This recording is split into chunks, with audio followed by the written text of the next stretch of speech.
ஒருத்தர் ஒரு ஒரு ஒரு ஒரு இது வந்துங்க. ஒருத்தர் ரொம்ப பிடிச்சவர் நமக்கு. ரொம்ப பிடிச்ச மனிதன்.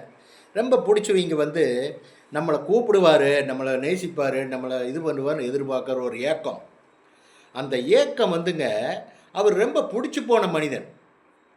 நம்மள அவரு கூப்பிடுவாருன்னு ஏங்குது. அந்த ஏங்கும் மனசுக்கு எப்படி தெரியுங்களா? அதனுடைய தாக்கம் அந்த ஏங்கும் மனசுக்கு தான் தெரியுங்க. உண்மையான பற்றுதல் உள்ள ஆளுங்க. உண்மையா நேசிக்கிறவரு. உண்மையா அவர் மேல அன்பு வச்சிருக்கிறவரு. அவருடைய வருகையை, அவருடைய அழைப்பதல எதிர்பார்க்கிறார். கிடைக்கலைன்னா ஏமாந்து போறது துவண்டு போகக்கூடாதுங்கிறேன் நான். இன்னொரு நாளைக்கு தன்னை போல வந்து அவர் கூப்பிடுவார் நம்மளை.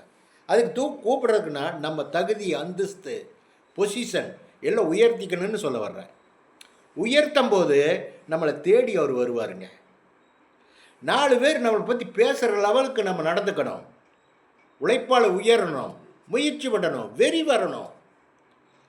இவர் கூப்பிடல, அழைக்கலையே, அவர் அழைக்க வைக்கணும் அப்படின்னு சொல்லி நமக்கு ஒரு வெறி வரணுங்க.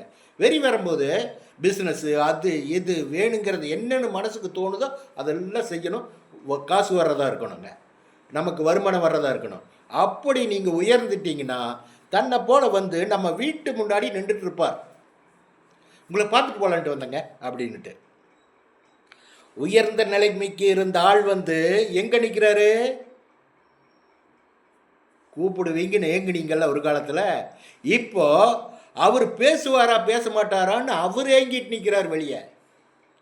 இதுக்கு என்ன காரணம் தெரியுங்களா? நம்ம வாழ்க்கையினுடைய உயர்வு, வாழ்க்கையினுடைய முயற்சி என்றைக்கும் துவண்டு போகக்கூடாதுங்க. இந்த மாதிரி ஒரு சந்தர்ப்பம் நடக்கும்போது அப்போ இருந்து நம்ம ஒரு முடிவு பண்ணிடணுங்க. நம்ம சூப்பராக வந்துடணும், முயற்சி பண்ணணும், குறுகிய உட்காரக்கூடாது.